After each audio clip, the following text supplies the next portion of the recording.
მიხეილ მესხის სახელობის სტადიონზე დასრულდა საერთაშორისო ფონდის კობი და მეგობრების მიერ ორგანიზებული ტურნირი ევროპის თასის საქართველო. ფინალში საბურთალომ 11-მეტრიანი დარტყმების სერიაში დაამარცხა დინამოს აკადემია და ჩემპიონის ტიტული და მთავარი პრიზი მოიგო. საბურთალო ბერლინში გაემგზავრება, სადაც 7 და 12 ივლისის ჩათვლით საერთაშორისო ფესტივალში გამოვა.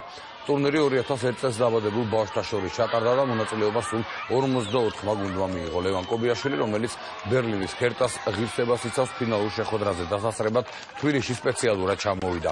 გამარჯვებულ გუნდს თასი ვიცე-პრემიერმა კახა კალაძემ გადასცა.